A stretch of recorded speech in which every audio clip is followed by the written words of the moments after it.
umat ahli sunnah wal jamaah, maka mestilah meyakini al-ikhtiyar wajib. Wajib itu ikhtiar.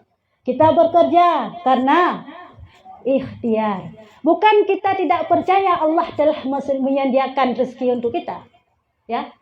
Rezeki sudah disediakan oleh Allah untuk kita. Dan di dunia ini tugas kita satu, ikhtiar, tergantung kemana kita usahakan. Sehingga dalam hal itu ada istilah orang mengerjakan hal kejahatan, berikhtiar mendapatkan rezeki yang haram. Ada orang yang berikhtiar dalam hal kebaikan, ada hulung pijit yang penting halal. Ini semua adalah karena akal yang Allah berikan potensi dalam pikiran kita untuk memilih yang mana. Sehingga dalam hal itu Allah berhak menyediakan surga dan neraka untuk orang yang taat dan maksiat. Ya, Allah Subhanahu wa taala menyediakan surga kepada yang taat, yang menggunakan akalnya hanya untuk ibadah kepada Allah, yang tidak mengutamakan nafsu. Allah menyediakan neraka hanya khusus kepada orang-orang yang mengerjakan atau mengikuti hawa nafsu dan mengedepankan akal.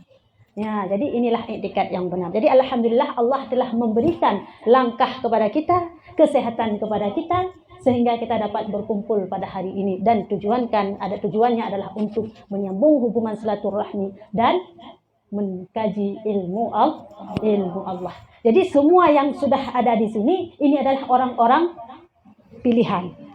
Kenapa saya katakan orang-orang pilihan? Ada mungkin 1-2 dari orang yang diundang oleh Ibu Yus, ada yang tidak datang. Kenapa? Tidak digerakkan hatinya oleh Allah untuk mengkaji ilmu Allah, untuk menyambungkan silaturahmi. Itu kan tidak dibukakan pintu hidayah kepada orang tersebut. Ada 1-2 di kalangan kita nanti. Makanya saya bilang orang yang datang ke sini, semua kita yang sudah berkumpul di sini adalah orang-orang pilihan yang dipilihkan oleh Allah dan diberikan hidayah oleh Allah. Maka wajib atas kita adalah bersyukur atas nikmat Allah. Allah telah menyediakan kepada kita potensi. Potensi apa? Untung baik. Dalam hal rukun iman yang ke-6, yaitu percaya kepada untung baik dan untung jahat. Gesok belah deh, qada dan qadar. Dah yang betul. Thang menurut long, watel lonjak sekula jamun, untung baik tulisan ji UNTUNG. Untung. Menyakadar QADAR. Kak thang hana sama. Menurut ron ke ban? Hah? Makna pun beda. Yang tak salah ni ketana tu. Kita tengok pai bani macam pai tu ke. Iman kepada Allah 2, iman kepada malaikat abid. Bak kenam iman kepada qada dan qadar. Bedah yak duk no. Hei ni lain. Roh bak kenam iman kepada untung baik dan untung jahat. Bedah yak duk no. Hei ni lain. Nah yang ken untung baik dan untung jahat. Nah yang ken timbul dalam pikirannya yang sama. Cuma lain pelihan lagi saknya penjelasan. Ternyata itu beda. Ya? Beda makna. Cuman satu perspektif. Kiban lempegah beda makna. Qada itu adalah ketentuan Allah yang telah Allah tetapkan di azali hidayah ba'ala mahfud hana tak tanya yang kekun. Yang untuk baik. Ketetapan apapun. Hinan. Kadang kita na'udzubillah ketentukan je ke kafir, lahir dia ba Israel, je ke awak Yahudi. Itu qadar Allah. Tak kentuk kah? Terus qadar. Kena dua boh, qada dan ka. Pakan han qada mentang pakai R sabot. Ternyata beda makna, cik. Ya, qadar itu adalah menyaqada ketentuan Allah yang tertulis di azali. Menyaqadar aplikasi yang terjadi di dalam dunia ini. Maka dalam kata yo ikhtiar. Ya, jadi qada dan ka putra qada tanya. Untung nya lain tapi satu perspektif, lain makna tapi dah untung baik Islam dan taat. Yang lain dah. Untung baik itulah Islam dan ya kadang-kadang. Berarti kakon. Pemahaman broken kakon berarti. Ya, kah? Jadi adalah untung baik inilah yang diberikan oleh Allah untuk Islam taat. Buktinya Allah telah melahirkan kita dalam agama Islam dan telah menggerakkan hati kita pada hari ini untuk datang mengkaji ilmu Islam dan taat. Ini potensi luar biasa yang Allah sediakan, yang tidak Allah sediakan kepada seluruh manusia, melainkan hanya pilihan Allah. Pekan lumpegah lagi kan. Dari alam roh kita sudah dipilih oleh Allah. Nyo mandum-mandum yang nahino kagak pilih ba alam roh. Ya, di alam roh sudah diciptakan roh orang-orang yang beruntung baik, yaitu Islam dan taat, daripada peluh di kening Nur Muhammad yang di alam roh. Tapi adalah rohnya orang Yahudi, yaitu dari peluh yang kabedanya dari bahan mentang kabeda. Tayo bahan di kening umat Nabi Muhammad. Sedangkan Yahudi Nasrani yang adalah di peluh kaki reo. Ya, peluhnya bahasa Arab keringat, bahasa Indonesia keringat. Ya, bahasa Jawa peluh bukan. Bahasa Aceh iru. Ya, kah? Yang baru adalah lafal yang mustarak. Banyak lafal satu makna lagi bukan tanya. Ya, kah? Jadi dari alam roh kita sudah dipilih oleh Allah. Sudah beda bahannya. Alhamdulillah. Lahir kita di dunia karena kita qadarnya adalah untung baik, Islam dan taat, kita dilahirkan. Sehingga di dunia ini kita menjadi ataupun kita bisa membuat pilihan lagi atau yang namanya ikhtiar seperti yang saya bilang tadi. Ya? Nah, mungkinnya tayu absen Mbak Ibu Yus, paham bang absen yang diundang pendik no. Yakin dong baramelo. Tapi ada satu dua yang tidak datang. Kenapa lagi bunuh? Kaju sediakan potensi oleh Allah tapi tidak tergerak hati. Karena ikhtiar dalam kebaikan. Alhamdulillah katanya adalah manusia pilihan. Sehingga dalam hal tersebut memang kalau sudah ada potensi ini jangan pernah sia-siakan. Dung awak Yahudi seandainya itu puhaitem lahir dalam Yahudi. Seandainya dia tahu bahwa kafir itu akan menjadi isi neraka kekal abadan, sungguh dia tidak mau jadi orang kafir. Tidak mau. Karena mereka tidak tahu bahwa mereka tidak tahu. Makanya, kakaknya juga deh. Seandainya dia tahu, pasti dia tidak mau. Siapa yang mau jadi isi neraka? Na'udzubillah, tidak ada yang mau. Karena itu adalah tempat seburuk-buruk tempat, itulah neraka. Ya, jadi potensi yang telah Allah berikan untuk kita jangan kita sia-siakan. Dengan cara apa? Dengan cara beramal. Nah, beramal. Amal apa? Karena amal ini masih bermakna umum. Amal berbuat, amal ini adalah perbuatan. Ada amal kebaikan, ada amal kejahatan, amal juga. Beda begini saya amal saleh. Amal salah ada juga. Ya, jadi beramallah dengan amal ikhtiar kepada kebaikan. Kenapa? Karena potensi sudah Allah sediakan. Sehingga dalam hal kita beramal ini, baru adalah dituntut sangat atas kita semua talabul ilmi. Menuntut ilmu. Tidak diterima amal tanpa ilmu. Ini yang paling bahaya. Kita boleh mengerjakan amal berupa ibadah. Tapi apakah ada ilmu? Jika tidak ada ilmu, maka tidak sah ibadah. Satu saja syarat atau rukun tidak kita penuhi, maka ibadah tidak. Bagaimana kita tahu terpenuhi rukun dan syarat itu? Dengan cara ada ilmu. Lantas bagaimana? Dari dulu saya tidak pernah mengaji. Baru ini saya tua baru sadar. Misalnya, saya tidak ada ilmu. Taubat apa? Taubat nasuha. Bagaimana cara taubat nasuha bagi orang yang tidak ada ilmu? Walaupun katu haja menuntut. Walaupun sudah lanjut usia, jangan pernah malu menuntut. Daleh mia tempat bujino jai. Ba Islamik mentang padi uro Yus. 3 hari ya. Dalam satu minggu di Islami saja 3 harinya Mbak Islami. Ya, orang-orang yang dekat sini kan dekat dengan Islami. Ya, tolonglah potensi yang Allah sediakan itu jangan sia-siakan karena kita ini pilihan Allah.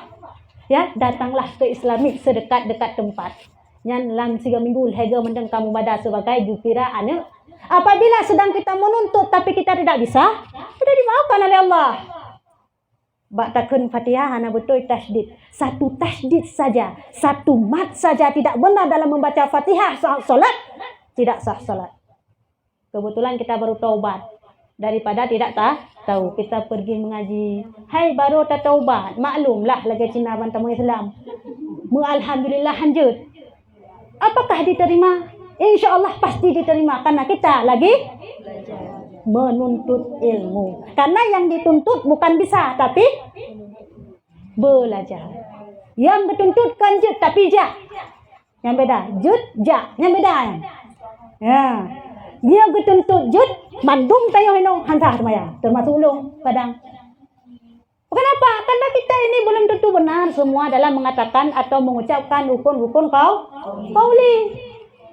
Ternyata Allah Maha Pengasih dan Maha Penyayang. Allah tidak memberatkan hamba. Allah hanya menganjurkan, menuntut hanjut urusan 20 put. Gampang kan? Jadi yang susah putra citro, yang susah kadang minta rezeki yang tenjabut.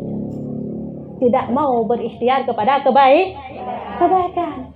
Sehingga dalam menuntut itu apa yang kita lihat? Yang kita ikuti adalah para ulama. Maksud tanya lagayo, belum lagi ilmu tanya maksud apa? Gekun Fatihah mentang ada tu makna.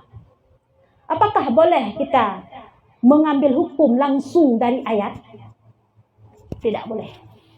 Kenapa? Karena kita bukan imam mujtahid. Kita tidak bisa menistimbat hukum, mengeluarkan hukum daripada ayat. Sehingga apabila lahir aliran-aliran yang mengajarkan langsung mengambil hukum dari ayat atau hadis itu sesat. Coba lu. Ya, mana?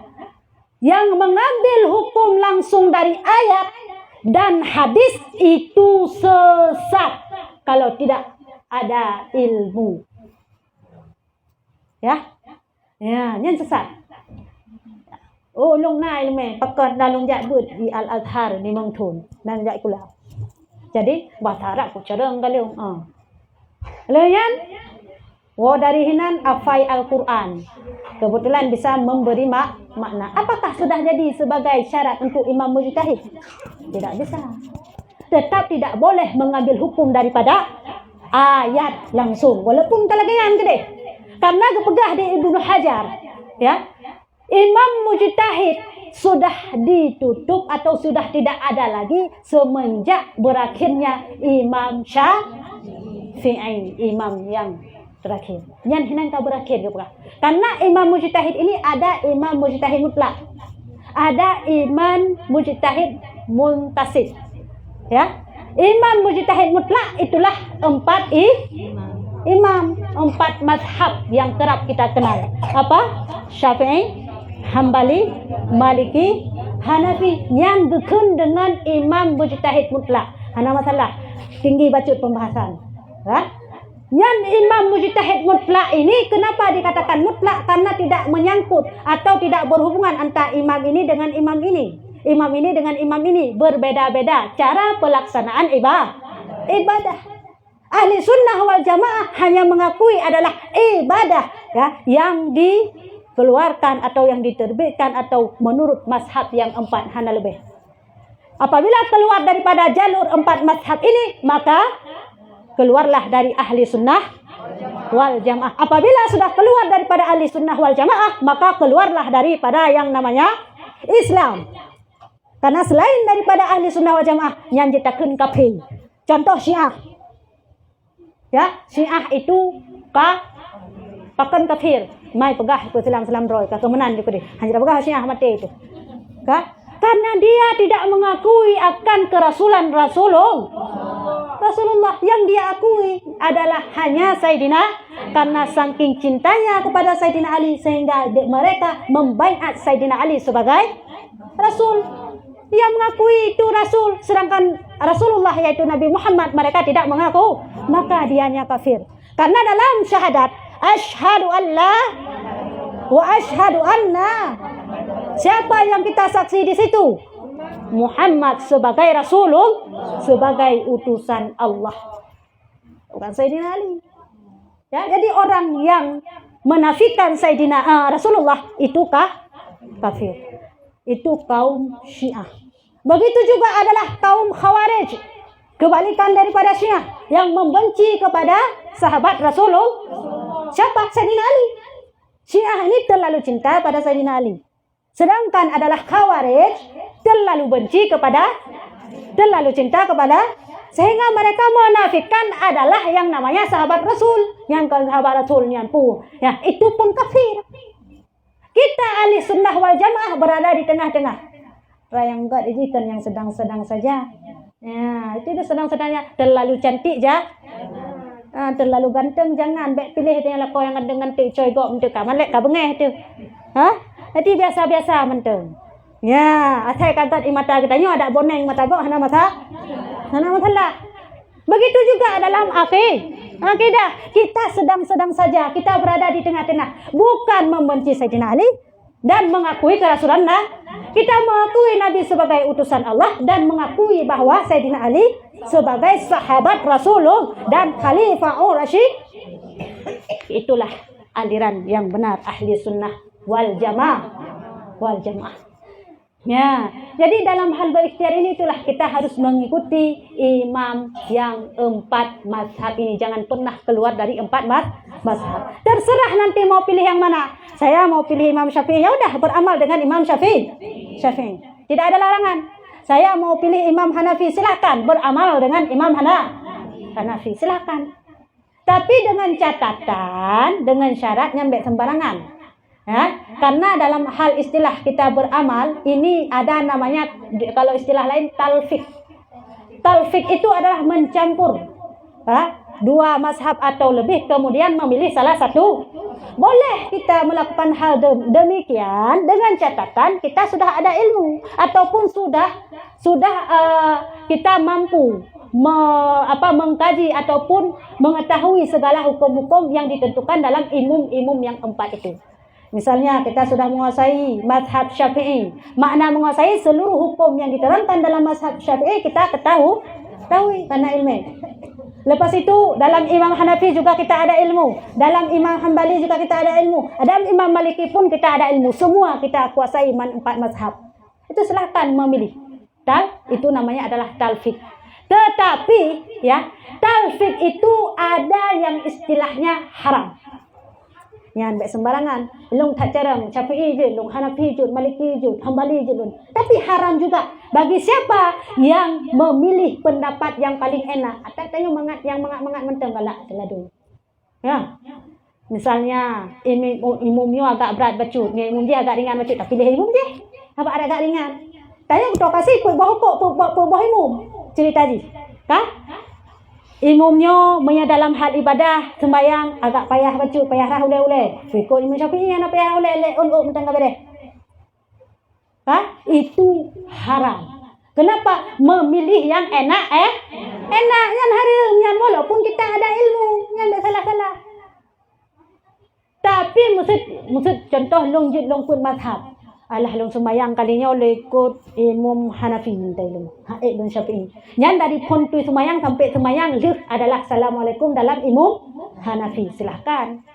Baik tatung sembahyang karena mangat mazhab Syafi'i. Wate tak sembahyang kata mangat pilih imam lain yang mangat. Tak pilih Maliki. Jadi ada tajak-tajak anak agam tam tupeh anak lain long Maliki. Tu sembahyang Syafi'i. Nya orang kiamat hana mau tajuk. Bang kata ibadah, kata semayang. Kita yang perkataan teman kata tengok cara merasa kita berilmu. Bang hisab ya Allah. Oh, sembayang hana. Ya Allah, hilung sabil sembayang. Karena kepegah dalam penghisapan, ya. Nanti ada 3 golongan. Dalam kitab Kasyful itu disebutkan ada yang golongan yang namanya asi. Asi itu adalah orang Islam yang berbantah-bantahan. Wate hisab bantah dengan Allah Taala. Ya, jadi tayung kuat mentah ke dunia menteng. Allah Taala pi bantah di mana. Itulah sifat manusia. Berbantah-bantahan. Hai, umat semayang kah hana semayang?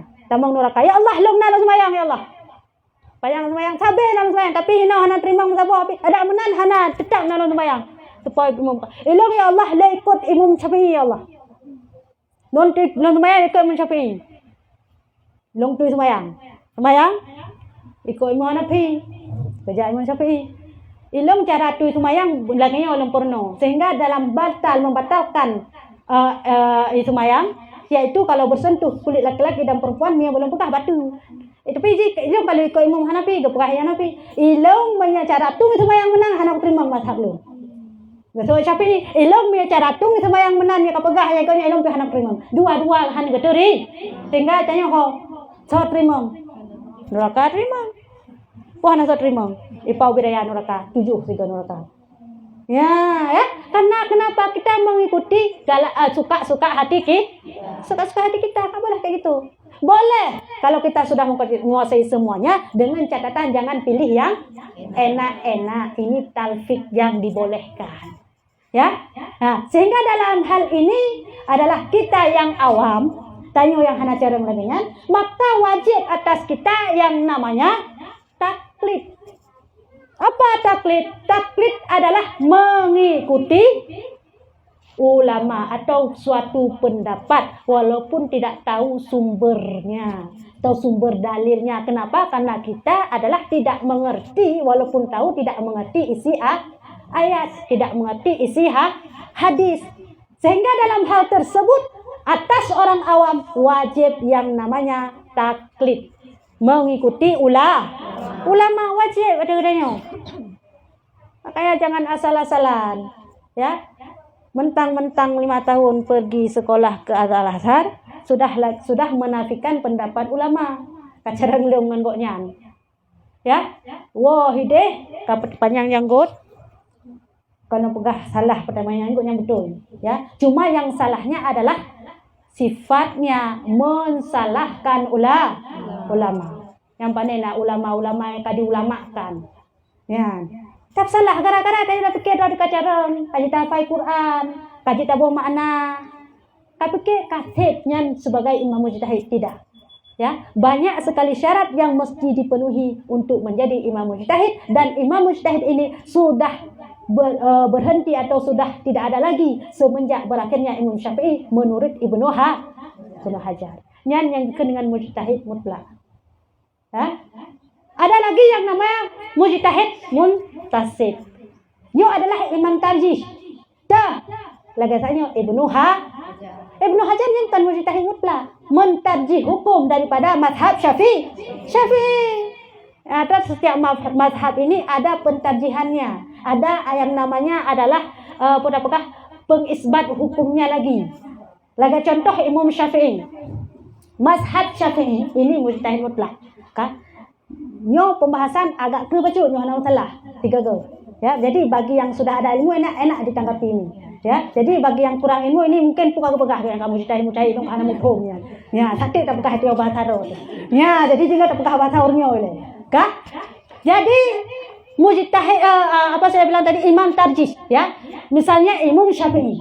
Imam Syafi'i ada 2 kaul. Ada kaul kadim, ada kaul jadid. Pre-pre siat bu, ya hana hukum siat nanti tak pegah lo. Imam ada kaul kadim, ada kaul Apa itu kadim? Kadim adalah pendapat Imam Syafi'i yang pertama sebelum beliau hijrah. Yang kedua kaul jadid, yaitu pendapat Imam Syafi'i setelah beliau hijrah dan bertambah lagi Dalam hal tersebut maka ada berbagai macam pendapat, kadang-kadang bertentangan antara kaul kadim dan kaul jadid. Bersalahan. Sehingga dalam hal itu kita sebagai orang awam menjadi bingung. Nyo haba Imam Syafi'i, nyo pun haba Imam Syafi'i. Contoh, kaul kadim mengatakan yang bahwa waktu salat maghrib mulai terbenam matahari sampai habis mega merah. Yang kaul kadim. Kaul jadid ataupun pendapat kedua Imam Syafi'i, waktu salat maghrib dimulai adalah terbenam matahari sampai adalah kira-kira melakukan salat 5 rakaat. Ini yang kabih, ada mentang merah kabih. Dalam hal tersebut kan bertentangan. Yang satu sampai habis mega merah sebelah ufuk barat. Satu lagi yang bawah cukup salat 5. Dalam hal tersebut maka ditarjihlah oleh Imam Nawawi. Ini adalah imam tarjih. Apa beliau katakan? Apabila bertentangan antara kaul kadim dan kaul jadid, ini pentarjihan beliau, ya, maka pilihlah kaul jadid, pendapat kedua Imam Syafi'i. Kenapa? Karena pada saat itu adalah beliau sudah bertambah lagi ilmu dan adalah semakin luas wawasan beliau, maka pilihlah kaul jadid, kecuali adalah dalam hal salat, waktu salat maghrib, maka pilihlah kaul kadim. So yang pegahnya Imam Nawawi, inilah imam tarjih, ya. Jadi kita mengikuti beliau, kita ikut Imam Syafi'i. Di bawah Imam Syafi'i siapa? Imam Nawawi mentarjih, sehingga ada Imam Rafi'i, Imam Nawawi. Inilah imam-imam tarjih. Ibnu Hajar, ini adalah imam-imam apalagi yang sering-sering kita dengar, Ramli, kan? Nah, ini adalah imam tarjih yang kita ikuti, yang mentarjihkan hukum yang dikatakan atau yang dikeluarkan oleh Imam Syafi'i. Yo kamu ho pun jale kayaknya. Bagi yang mau, bagi anak mau, kakak anak ya, kak. Ya, jadi kita dalam beramal yang wajib kita ikuti atau taklid adalah imam inilah. Sehingga kita kajilah berbagai macam kitab. Kitab J. Siapa? Karangan ulama. Ulama ini bukan sekadar mengarang. Sehingga dalam hal tersebut taklid ataupun belajar di kitab ini wajib atas kita. Karena kita memang tidak bisa langsung membaca Quran dan memberi makna serta mengeluarkan hukum langsung. Lanjut. Jadi yang memberi makna, yang mengeluarkan hukum dari isi Al-Quran dan hadis, itulah isi-isi kitab. Ya, maka wajiblah kita belajar atau menuntut ilmu. Ya. Kita adakan acara pada hari ini. Ini adalah pun dalam hal mengkaji ilmu mengkaji Allah. Cuman sagai long pegah tanya dasar hukum mangat maho. Baik sampai tanya tengah terus wahabi. Baik pegah nyo meno hukum. Ha ni long tengkulong meno pegah. Hai hadis. Kaling long ron. Ni khun nam di wahabi. Tha betul tengkulong ngan hadis. Sorot. Mungkin masa tu kau betul tengku hadis so tengku pasti tak so yang betul berani nak salah hadis ni hana berani dia salah hadis baik pelemah hadis pelemah teks pelemah terjemahan tak pegah nyan salah tak pegah benar hana pegah kaya pasti tak benar sehingga kacau dulu tanya kau betul dia yang pegah yang pak hadis. Ya, ternyata mereka tidak adanya ilmu untuk mengisbat hukum, untuk mengeluarkan hukum. Sehingga dipahamilah ayat atau hadis sesuai dengan pikiran, sehingga dimanakan sesuai dengan pikiran dan diamalkan sesuai dengan pikir sesat. Ya, jadi menyakalagian maksud kira-kira kiban tanggapan mereka. Baik lemah hadis, yang pak hadis mana? Yang tadi Quran bukan salahnya yang betul hadis hebat. Gimana tu? Kapalot. Kau betul yang dah buka. Kawan. Kapalot. Yang ada yang pesesat orang Aceh, yang kau Aceh. Dua orang kerja warat, kagak pegah ro menang medih, kagak petalah ulama katanya. So yang pesesat ro tanya. Ya ro tanya. Sehingga bingung tetek tanya. Sehingga kita sulit membedakan yang mana yang benar, yang mana yang salah. Kenapa? Karena kita memang tidak ada ilmu. Mihana ilmu memang ada. Yang mihana ilmu baik pegah lagi yang aju. Karena pegah yang betul, pegah ada depu, pegah yang salah, ada depu. Mesti akan lemah katanya salah mentu, pegah depu kah? Salah depu kah? Muka lu kekun aja, mum jeho, muyan. Kau yang betul bro. Hana depu, cik. Karena pu memang ada. Hana depu sama. Mana cik maksud awak-awak yang tak pegah, yang sesat-sesatnya. Ya apa sesat katanya? Ya pegah yang betul je, hana depu pegah yang salah kan? Ngapain aju? Karena tidak adanya maka wajib menuntut ilmu. Yang lebih sahih to yang pangan masjid Islamik, ja ba masjid Islamik. Mia badang pala ini long halal untuk pak. Menasah. Ya. Pokoknya pilihlah tempat-tempat pengajian yang baik aliran kau. Ya. Tanda mantong urang yang gecok hukum melalui ayat langsung atau hadis langsung. Menyonya yang dipejauh. Model buat buku kan? Cok buka buku, buka kena hadis, dua krek, pegah aja mana? Ya, nyen baik ikut. Ya. Yang kita ikuti apa? Yang mengkaji-kaji kitab yang karangan ulama klasik. Karena itu sudah memang pasti dalam hal tersebut yang namanya taklid itu hukumnya wajib. Ya, mana? Kak,